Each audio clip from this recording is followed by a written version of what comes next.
Minha pergunta tinha feito tudo errado, né? Gente, boa noite. Então vamos dar continuidade, né, ao estudo do Livro dos Espíritos. É o estudo de hoje, né? Tá, o estudo está encadeado, né? Está ligado, né? Os temas estão ligados. Eu estava pensando aí, o Delano está falando aqui esse negócio aí as referências, né? E as perguntas aí do Evangelho, né? Eu vi fazendo isso também, né? As perguntas, né? Qual o capítulo, qual que é o nome do capítulo e tal. Mas é interessante porque realmente eu vou pôr a gente, porque eu acho que eu leio muito menos do que devia. Mas a gente lê muito pouco a doutrina, lê mesmo, estudar, principalmente estudar. Pegar o assunto e estudar mesmo. Porque o assunto estudado, ele vai nos ajudar no desenvolvimento do raciocínio lógico. Quando você não desenvolve o raciocínio lógico, você tem dificuldade para entender os assuntos do dia a dia. Entendeu? Então, é importante estudar por isso. Então, sempre eu pergunto, eu falo isso porque um dia desse aí eu fui fazer um estudo, aquele estudo do Evangelho, né, da desenvolvimento do Evangelho. Eu pego o Evangelho, divido ele em várias partes, né? Aí eu fui fazer para uma casa aí que pediu. Eu cheguei lá e falei, todo mundo conhece o Evangelho segundo o Espiritismo? Todo mundo conhece o Evangelho segundo o Espiritismo, né? Eu diria assim, conhece de vista. Eu conheço de vista. Sei exatamente, mas eu conheço. Então tá, todo mundo conhece, né? Todo mundo já leu, aí começa a diminuir. Todo mundo já leu o Evangelho segundo o Espiritismo todo? Não. Mas uma boa parte, a maior parte já leu o Evangelho segundo o Espiritismo todo. Então vocês conhecem o Evangelho, né? Então tá, vamos fazer um teste para ver se conhece mesmo. Aí eu pergunto, qual que é o capítulo tal? Aí a dificuldade, e aí a gente vai perceber, isso não é que tem que saber, mas a gente vai perceber que a nossa capacidade de memorização está muito pequena, entendeu? A gente memoriza muito pouco. Então, isso significa que leu muito corrido, muito por alto. O generoso Delano está falando em 15 minutos de leitura por semana. Vamos por 15 por dia, pelo menos. 15 minutos de leitura por dia. Né? Por semana, muito pouco. Né? Vamos por dia, 15 minutos por dia, que é pouco. Mas tá bom. Né? Então, de vez em quando eu faço uns testes. Há um tempo atrás eu fiz o teste de ler o Evangelho segundo o Espiritismo em um mês. Mais ou menos um mês, né? Eu tenho 28 capítulos. Alguns capítulos eu dividi em dois, o 5, por exemplo. O 28 eu dividi em duas ou três partes. Então, deu um pouquinho mais de um mês. Mas eu li rigorosamente um capítulo por dia. Ler um capítulo por dia é em torno de uma média de 35 a 40 minutos. Uns dão um pouquinho menos, outros um pouquinho mais. Mas se você dividir mais ou menos nesse tempo aí, esses maiores você vai ler de duas vezes. Dá para a gente fazer isso. Isso é disciplina. Então vou ter que saber? Não, o Delano acabou de explicar, né? Mas só reforçando. Você não vai ter que saber, mas você vai precisar ter disciplina. Você vai precisar ter capacidade de concentração. E precisa ter esse assunto o mais desenvolvido possível no seu arquivo lá mental, né? Na sua memória espiritual. Porque quando chegar lá, que você olhar diante dos olhos, né? Até ainda pensei comigo ali agora, brincando comigo mesmo, né? O Delano falou assim, você vai chegar diante dos espíritos, ele vai te olhar nos olhos, e ele não vai te perguntar se você sabe isso ou aquilo. Ele vai ver o que você realmente fez. Certo? Mas aí eu vou perguntar para ele, você sabe qual é o capítulo 21 do Livro dos Espíritos? Ou do Evangelho segundo o Espiritismo? Ele vai falar, não, Rafael, eu sei. Né? Faz de conta, né? Entenderam? Então, é importante a memorização, o estudo. Quanto mais nós estudarmos, melhor vai ser a nossa capacidade de raciocínio lógico. Tem momentos na vida que nós vamos ter que pensar depressa, decidir depressa. Morreu, desencarnou. Acordou. Primeira coisa que vem, né? A dúvida. Na dúvida, você vai precisar de uma resposta rápida. Essa resposta vem se você leu bastante determinado assunto. Certo? Então, é importante realmente o estudo, a proposta é essa, o Lelan falou aqui da proposta dos Espíritos, né? Do Espírito de Verdade, é a proposta de estudar. Então, dentro do possível, vamos estudar. Não é castigo, não é ameaça, né? Mas é preciso a gente assimilar o conhecimento. Bom, semana passada nós terminamos os atributos divinos, né? Os atributos de Deus, ou da divindade, e hoje o capítulo 4 aqui da primeira parte, ele vai falar do panteísmo. Panteísmo. Eu imagino que todo mundo sabe o que é isso, né? Então, o Kardec perguntou, na pergunta número 14, Deus é um ser distinto? Ou seria, segundo a opinião de alguns, o resultante de todas as forças e de todas as inteligências do universo reunidas? De uma certa forma, ele mudou um pouquinho a pergunta e fez uma pergunta quase que contrária a algumas coisas que já foram faladas aqui até agora, né? A questão quando Deus é único, por exemplo, é eterno, imutável, né? Então isso aqui mudaria um pouquinho. Então, Deus é um ser distinto, ou seria, segundo a opinião de alguns, o resultante de todas as forças e de todas as inteligências do universo reunidas? A resposta: se assim fosse, Deus não existiria, porque seria efeito e não causa. Ele não pode ser ao mesmo tempo uma coisa e outra. Certo? Aí, vamos à sequência aqui das perguntas aqui, ó. 14A, né? Deus existe. Ah, não, aqui ainda é a sequência da resposta. Deus existe, não o podeis duvidar. E isso é o essencial. Acreditai no que vos digo, e não queirais ir além. Não vos percais num labirinto de onde não podereis sair. Isso não vos tornaria melhores, mas talvez um pouco mais orgulhosos, porque acreditaríeis saber, quando na realidade nada saberíeis. Deixai, pois, de lado todos esses sistemas, tendes que vos desembaraçar de muitas coisas que vos tocam mais diretamente. Isto vos será mais útil do que querer penetrar o que é impenetrável. Essa questão aqui, ela é muito interessante, assim, porque ela vai mostrar para nós a questão da inutilidade da urgência de alguns conhecimentos. Certo? E a necessidade da urgência de outros.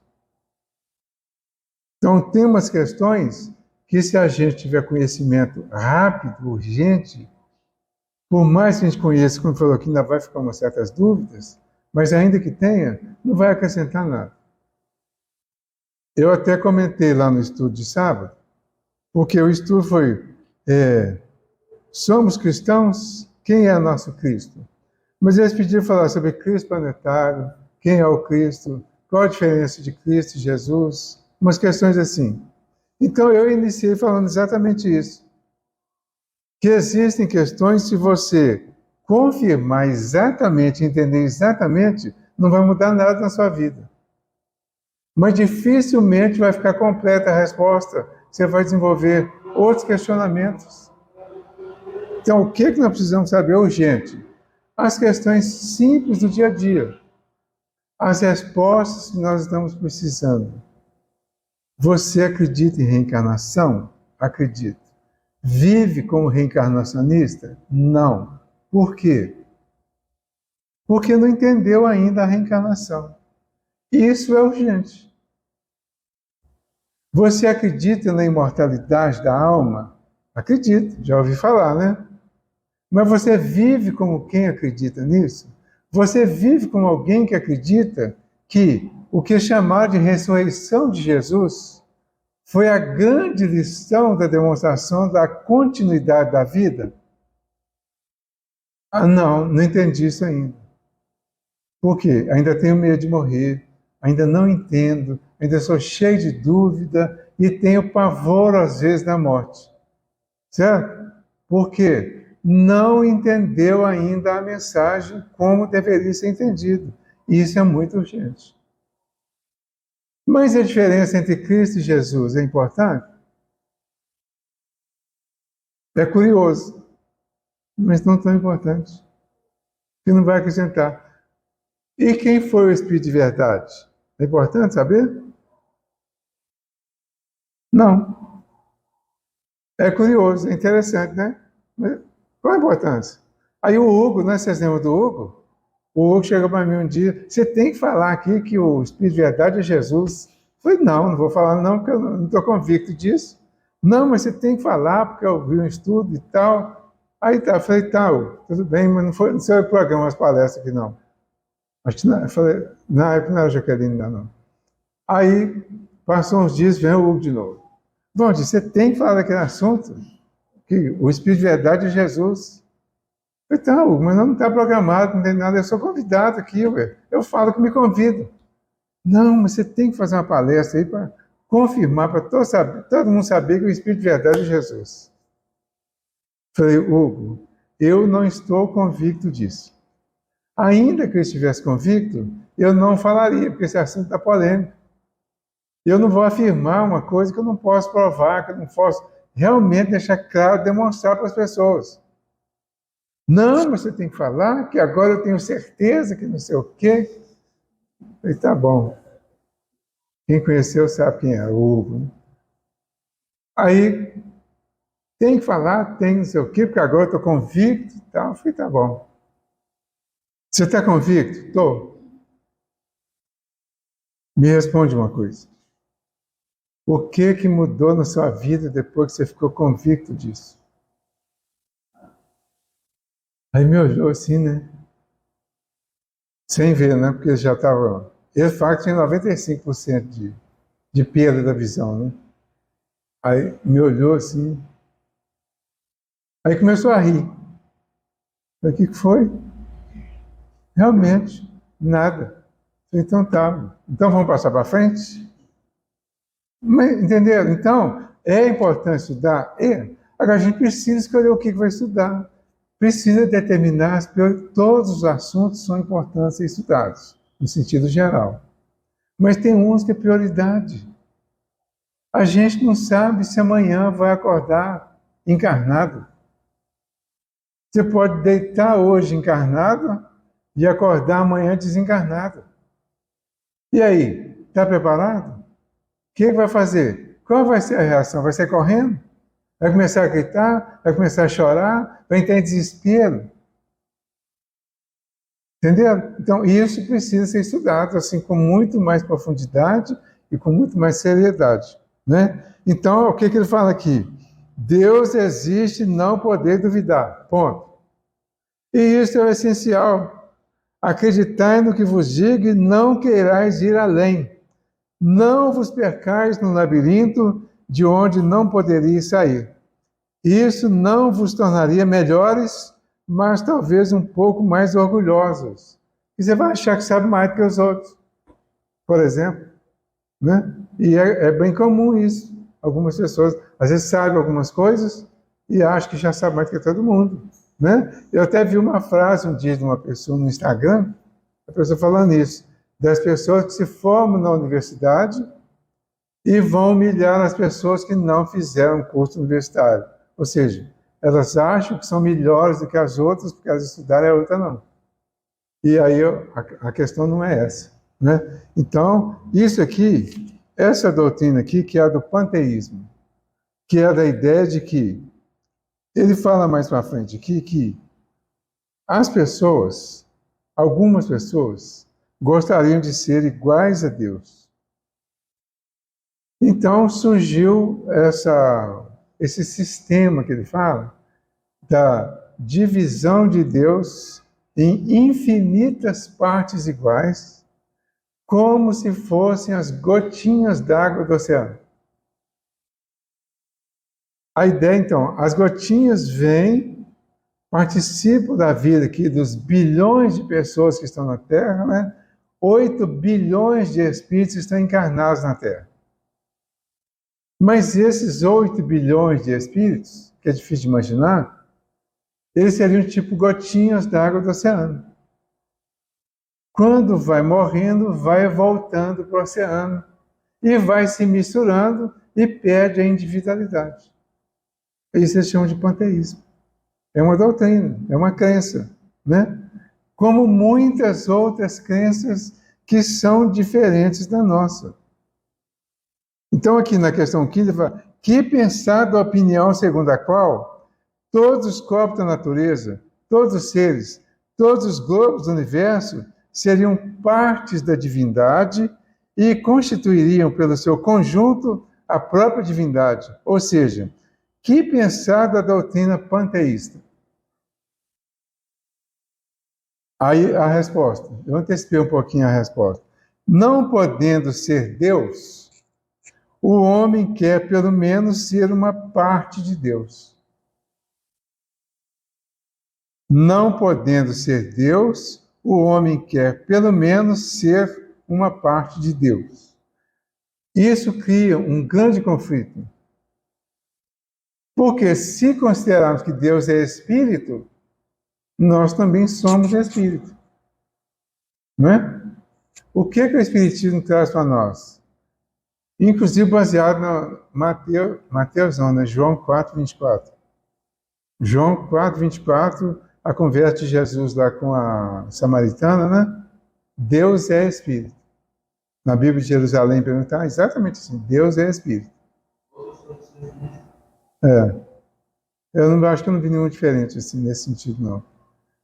Então, Deus é espírito. Tá, é uma afirmação curtinha, né? Ele conversando com ela e fala depois que vai chegar um tempo em que todos adorarão a Deus em espírito e verdade e tal, e que não vai precisar do tempo para ir adorar a Deus. Porque, na verdade, Deus estará em nós e nós nele. Qual que é a diferença aqui, então? A diferença é a divisão de Deus em infinitas partes e o retorno dessas partes da divisão ao todo, perdendo a individualidade. E no nosso caso não é assim. Então, nós somos a centelha dessa divindade. Tem uma série de formas de demonstrar e de falar sobre isso para chegar ao entendimento. Mas o que é mais importante para nós é que nós continuamos sendo individuais e vamos confirmando a individualidade ao longo do nosso crescimento espiritual. Essa é que é a diferença. Então, nós não vamos perder a individualidade. Seria tipo aquela crença do nada. Se você desencarnou, volta para o todo e vai fazer parte do todo. Tudo que você fez de bom ou de errado se perdeu no todo, misturou tudo.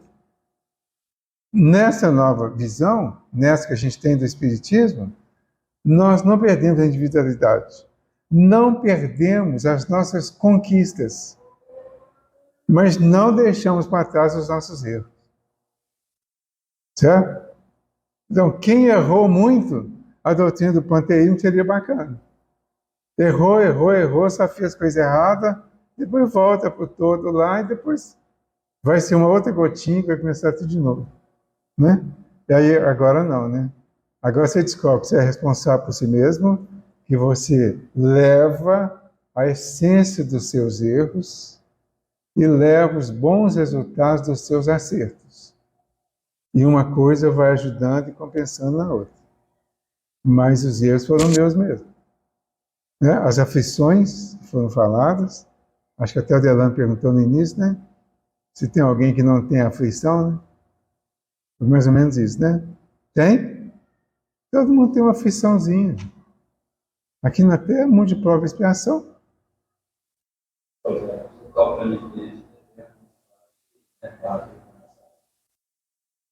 Devagar e com certeza? Ah, tá. Ando devagar. Vou cantar não, que vocês vão se emocionar. Né? É, exatamente. Então, o poeta, né? O artista, o poeta lá, trouxe isso como intuição lá. Nós vamos tocando em frente, cada um levando a sua bagagem, a sua cruz, as suas conquistas, né? É assim, sem perder. O que a gente perde? O corpo físico, esse corpo. Mas depois você pode ter outro muito melhor. Vai depender do uso que você fez desse. Fica mais adequado para nós, né? Isso nos incentiva a valorizar o corpo, a vida física, nos incentiva a fazer o melhor possível, que foi lido também na mensagem do André Luiz, né? Tem uma parte lá que fala da valorização do corpo, o respeito ao corpo, né? Então, aí a gente vai aprendendo e entendendo a importância disso. Estou até aproveitando para lembrar a questão do raciocínio que nos leva ao entendimento e que leva à prática. Então eu vou entender. Eu preciso aprender a valorizar as mínimas coisas da vida, tanto as boas quanto as ruins, porque todas elas são experiências positivas para o meu crescimento. Tá? Então eu não vou perder a individualidade. Tudo que eu faço vai continuar. O que for bom é definitivo, vai só aperfeiçoar. O que for ruim vai passar. Assim que eu fizer diferente, o ruim passa. Tudo que é ruim vai passar. As nossas aflições vão passar. As nossas dores também. Mas a nossa alegria, a nossa felicidade, as conquistas felizes, o bem que nós fazemos, isso não passa. Isso vai permanecer nos incentivando a crescer, a melhorar, a aperfeiçoar cada vez mais. Certo? O mal passa. O que é ruim vai passar. Que bom, né? Que pensar da opinião 15? Já li essa? Não. Já li a 15. Então, não podendo ser Deus, o homem quer pelo menos ser uma parte de Deus. Até eu aproveitar e fazer uma leitura aqui, que é do estudo que eu fiz sábado, sabe? Sabe? É uma leitura, nós fizemos esse estudo sobre quem é o nosso Cristo, né? Eu peguei a leitura do Evangelho do João, é aquele evangelho super simples, a gente entender, tranquilo, né? O João está aí. Xará está aí. No princípio era o Verbo, e o Verbo estava em Deus, e o Verbo era Deus. Ele estava no princípio em Deus. Todas as coisas foram feitas por ele, e sem ele nada foi feito. O que foi feito nele era a vida, e a vida era a luz dos homens. E a luz resplandece nas trevas, e as trevas não prevaleceram contra ela. Houve um homem chamado João, convidado por Deus, enviado por Deus. Veio ele como testemunha para dar testemunho da luz, a fim de que, por meio dele, todos os homens crescem. Ele não era a luz, mas veio para dar testemunho da luz. Havia a luz verdadeira, que ilumina todo homem que vem ao mundo. Ele estava no mundo e o mundo foi feito por ele. E o mundo não o conheceu. Veio entre os seus e os seus não o receberam. Mas deu o poder de tornar-se filhos de Deus a todos os que o receberam, aos que acreditaram em seu nome. Que não nasceram nem do sangue, nem da vontade da carne, nem da vontade do homem, mas de Deus. E o Verbo se fez carne e construiu seu tabernáculo dentro de nós, cheio de graça e verdade. E nós contemplamos sua glória, glória igual à do Filho unigênito do Pai. Entendeu? Evangelho de João. Foi escrito há 2000 anos. Né? Primeiro capítulo, versículo de 1 a 14, que eu li aqui. Pois é. Por que eu li isso aqui? Primeiro, para a gente ilustrar a questão da necessidade de estudar. Certo? Estudar em casa. Por mais que a gente explique isso aqui, a assimilação e, vamos dizer assim, a memorização se for pegar esses 14 versículos aqui e for trabalhar um por um, nós vamos ficar aqui até amanhã de manhã. Vamos assimilar um mínimo e entender também um mínimo. Então, aí, esse entendimento que a gente tem aqui é um entendimento que vai facilitar para a gente pegar a obra e estudar. Certo? É esse o objetivo. Se a gente conciliar as duas coisas, vai facilitar muito e vai melhorar o entendimento. Né? Ele estava falando, aí o Pastorino faz um comentário, eu peguei a palavra do Pastorino, que ele fala assim, neste preâmbulo do Evangelho de João, o mais altaneiro e inspirado, temos revelado em poucas, mas profundas palavras a teologia de Jesus, que Jesus ensinou aos discípulos. Então, aqui é como se o João pegasse o que ele entendeu sobre o que Jesus ensinou sobre Deus, mas com palavras tão complexas ainda, que precisa quase ser estudada uma a uma, que a maioria que lê a primeira vez não entende. Nem a segunda, nem a 10ª, nem a 100ª às vezes. Né? Aí ele fala assim, o evangelista define desde o início o que pretende falar. Ou o que pretende? Falar de Deus através de suas manifestações. Não só do absoluto. A única ideia que a nossa imperfeição pode fazer de Deus é que o absoluto, que é o absoluto, sem princípio, nem fim, sem limitação alguma, que foi o que nós lemos semana passada. Certo? Então, não tem princípio, não tem fim, não tem limitação. Mas tem uma limitação nossa para entender tudo isso. Então, ele está falando de Deus. Depois ele fala, então, o Filho é o resultado do verbo, da palavra, da ação, da manifestação do Pai. Aí, a explicação, às vezes, fica mais complicada ainda do que a letra do Evangelho. Então ele fala que o Filho é o resultado do verbo, o produto do Pai. O Filho, no caso, que seria Jesus.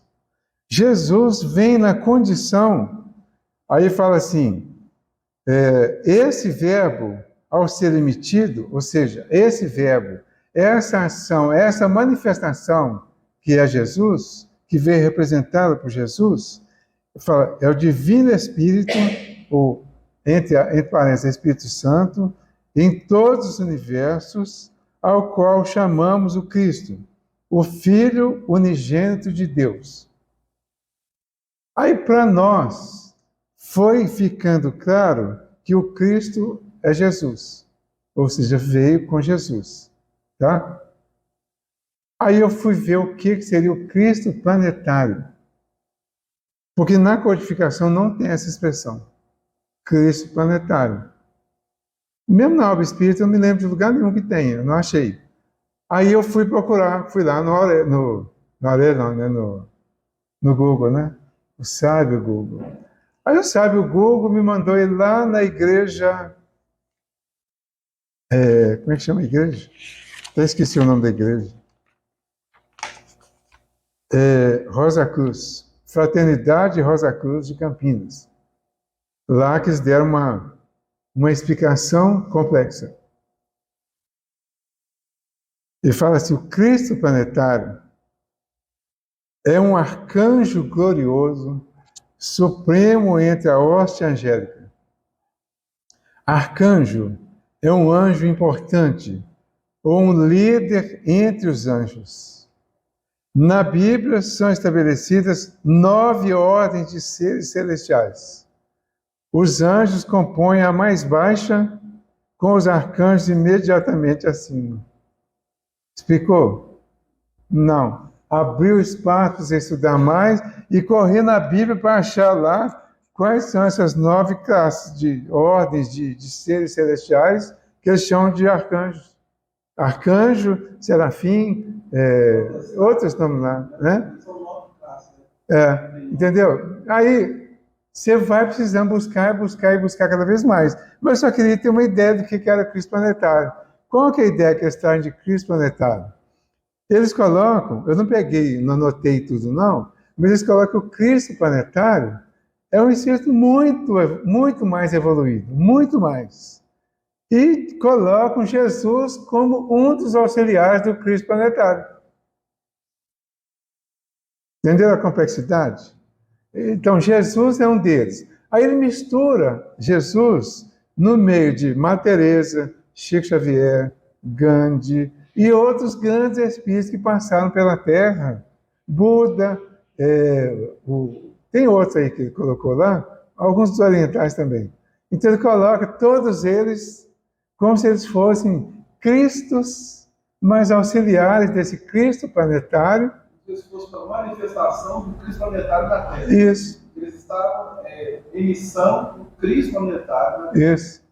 E aí, esse Cristo planetário nunca encarnou aqui na Terra. Na expressão deles já, está na explicação deles já. Foi bom. Ele está falando que o Cristo planetário, para eles, o Cristo planetário é Deus, para nós. Né? E o nosso Cristo, Jesus, que para nós, pela lógica, o nosso Cristo planetário é Jesus. O Cristo responsável pelo planeta Terra é Jesus. O Emmanuel coloca muito diretamente, sem falar de Cristo planetário, ele fala que Jesus ficou responsável pela construção do planeta Terra. O Pastorino também fala disso. E outros autores falam disso, que Jesus é o responsável. O Pastorino pega as letras que formam Jesus e trabalha essas letras no grego, no hebraico, como é que é o outro? Hebraico e aramaico, as letras, né? Na formação das letras, ele vai achar as mesmas letras que formam Jeová. E conclui que Jesus e Jeová é o mesmo Espírito. Só para complicar um pouquinho mais. Entendeu? Então, é isso que a gente precisa estudar. Aí você fala assim, é muito importante saber isso.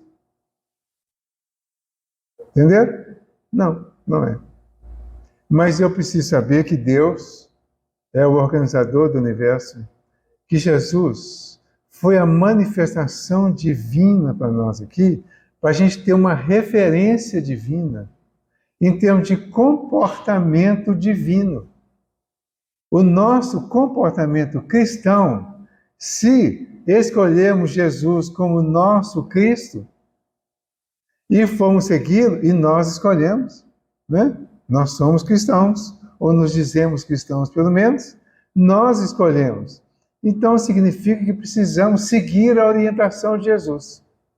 A orientação dele não tem essa complexidade que o João traz no evangelho dele, por exemplo.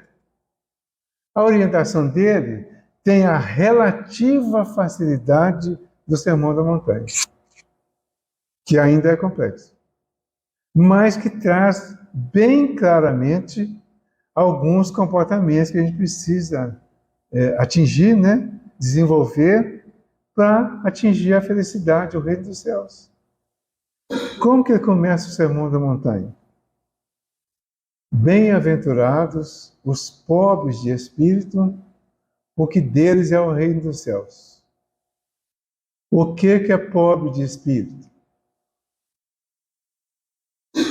Isso é importante saber. O que é pobre de espírito? Está no Evangelho segundo o Espiritismo, capítulo 7, com o mesmo título. Bem-aventurados os pobres de espírito, né?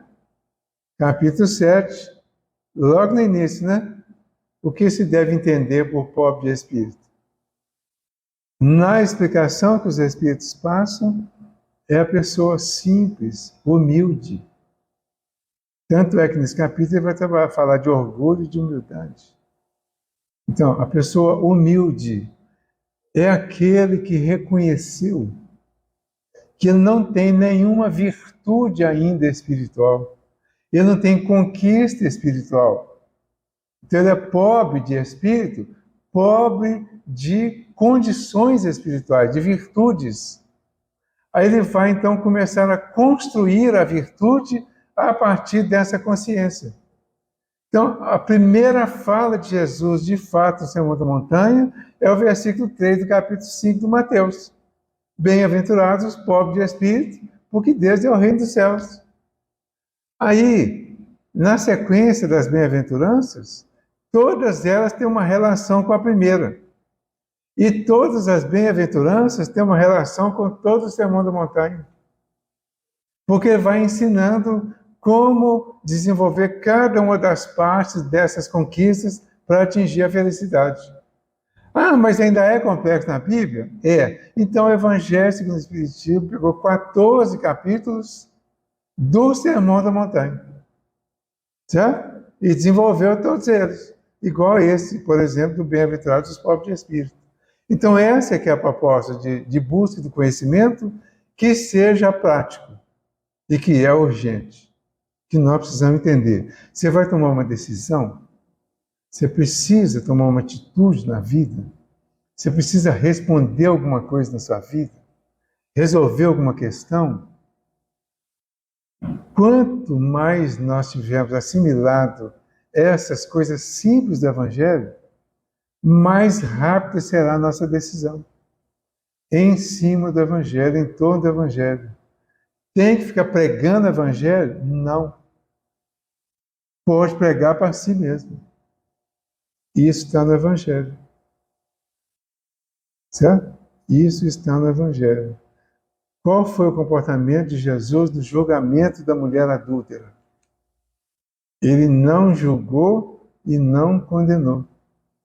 Mas ele propôs que as pessoas que estavam julgando e condenando fizessem uma autoanálise imediatamente. Então, o que eu preciso fazer antes de fazer qualquer julgamento, qualquer condenação? Fazer a minha autoanálise. Certo? Isso é mais importante do que saber essas questões todas, esses mistérios todos.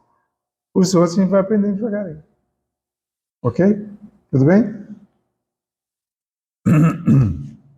Delano, quer falar alguma coisa? Não.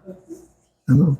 Então, no item 16, os que professam essa doutrina pretendem nela encontrar a demonstração de alguns dos atributos de Deus.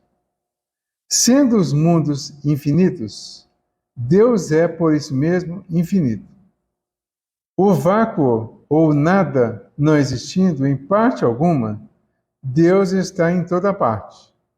Deus estando em toda parte, pois que tudo é parte integrante de Deus, dá a todos os fenômenos da natureza uma razão de ser inteligente. O que se pode opor a este raciocínio? Foi fundo, né? Não, olha só o tamanho da pergunta e a profundidade da pergunta dentro do assunto. Né? Não podendo ser Deus, o homem quer pelo menos ser uma parte de Deus. Ok, nós já vimos que não é por aí. Aí vem a pergunta, né? Os que professam esta doutrina do panteísmo pretendem nela encontrar a demonstração de alguns dos atributos de Deus. Sendo os mundos infinitos, Deus é, por isso mesmo, infinito. O vácuo, ou nada, não existindo, em parte alguma, Deus está em toda parte. Deus estando em toda parte, pois que tudo é parte integrante de Deus, dá a todos os fenômenos da natureza uma razão de ser inteligente. O que se pode opor a este raciocínio? A resposta: a razão, o raciocínio, a lógica, o conhecimento. Certo? O que pode se opor a este raciocínio? A razão. Refletir maduramente e não vos será difícil reconhecer o absurdo. É a resposta à questão do panteísmo, né? Então, o Kardec desenvolveu a ideia por lado que o Espiritismo está trazendo, né? Coloca a pergunta para os espíritos, questionando para ele, o que pode opor a esse raciocínio que ele acabou de desenvolver? Ele fala, a razão. Então, esse raciocínio é a razão, é a racionalização de uma ideia, né? Refletir maduramente. Refletir maduramente. E não vos será difícil reconhecer o absurdo. Esta doutrina, aí vem o Kardec de novo comentando.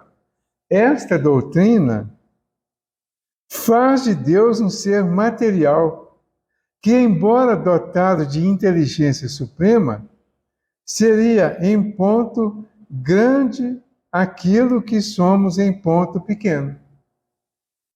Ora, a matéria se transformando sem cessar, Deus, nesse caso, não teria nenhuma estabilidade e estaria sujeito a todas as vicissitudes e mesmo a todas as necessidades da humanidade.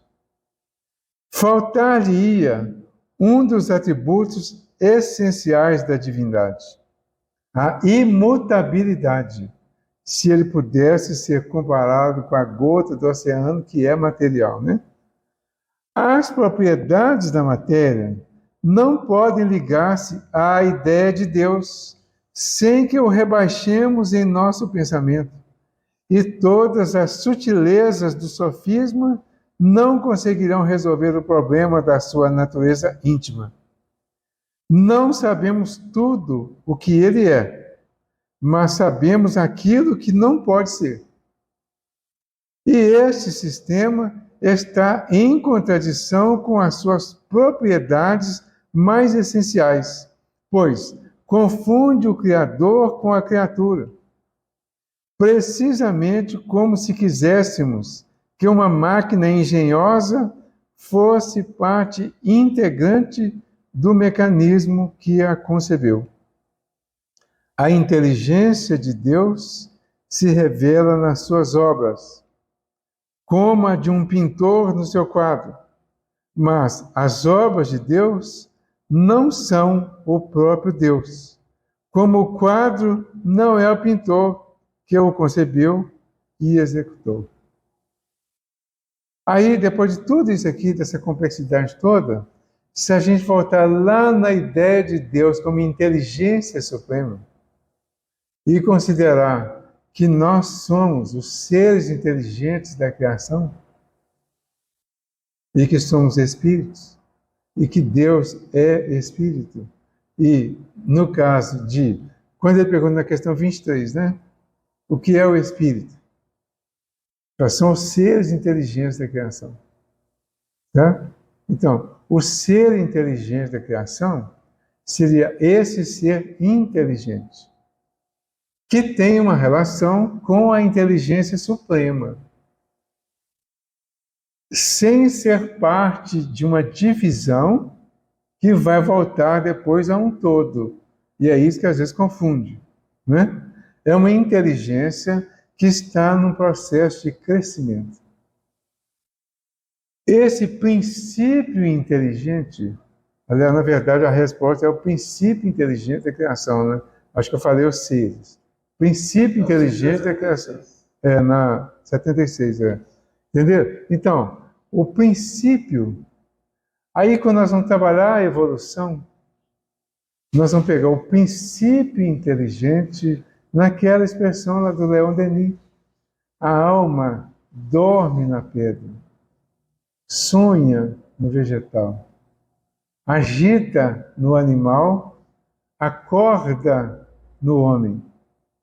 E depois ele vai se sublimando até atingir as altas condições, as altas hierarquias espirituais que uns chamam de anjo, de arcanjo, dá os nomes aí que quiserem, né?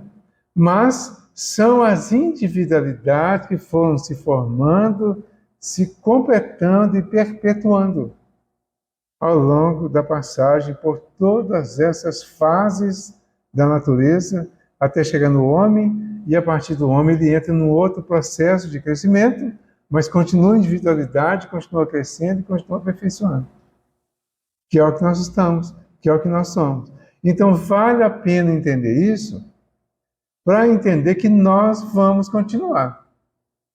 Isso é a base do entendimento da imortalidade. Que eu vou continuar? Vou. Estou como princípio inteligente, vim lá das origens. Por que é difícil entender isso?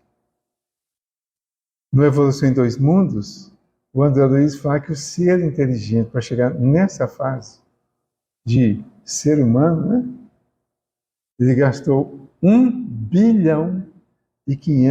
bilhão de anos. Segundo a matemática da Terra. Quer dizer, é bem chutado, eu diria assim, bem, como é que fala? Esqueci a palavra. Mas é isso. Para ter uma ideia, os números, às vezes, tem que ter muito cuidado para não dar números absolutos. Então, não é um número absoluto, mas ele dá uma ideia para a gente ter uma noção da distância que estamos do princípio da evolução. E o quanto que isso demorou e quanto tempo passou para atingir essa fase. Aí, dessa fase agora, entrando na condição de espírito, né? Entrou na condição de espírito, agora você vai conquistar a sua humanidade. Quanto tempo vai levar isso?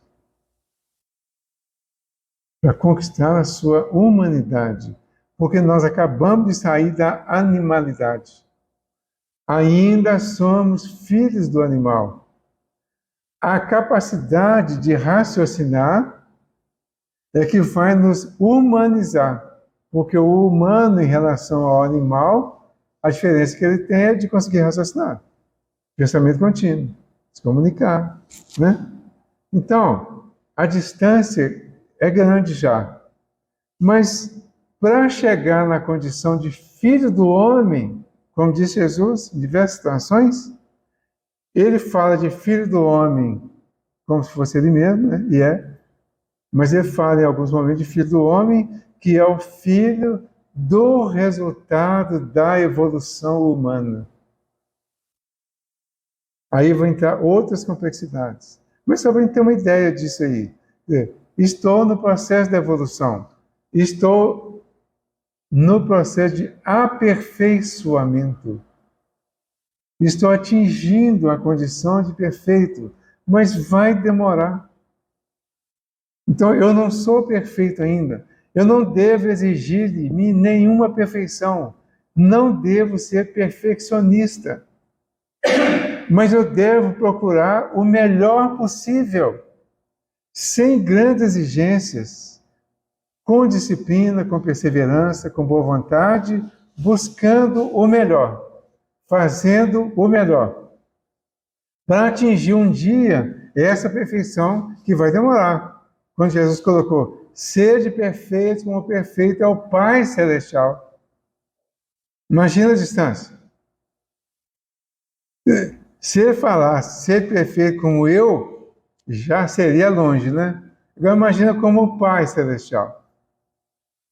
Muito mais longe. Mas vamos ser perfeitos como nós somos hoje, sendo um pouquinho mais amanhã. Aí a gente vai conseguir, né? Então, vamos fazer a nossa oração de agradecimento pelo entendimento, pelo estudo da noite, né? Pelos 2 estudos, pelos espíritos que vieram para nos ajudar, para nos incentivar, para nos intuir, para nos abençoar, pelos presentes encarnados e desencarnados, a todos aqueles em quem nós pensamos nestes momentos, aqueles que estão ligados ao cantinho de alguma forma e que não puderam participar hoje, por todos eles, por todos nós, pela nossa terra, nós vamos agradecer a Deus, a Jesus, a esses amigos maiores e trabalhadores incansáveis, pelo trabalho que eles vêm fazendo conosco, por nós, pelo nosso planeta e por aquelas pessoas a quem amamos. Obrigado, Senhor, Que a tua paz nos envolva agora e sempre, e assim seja. Obrigado a todos.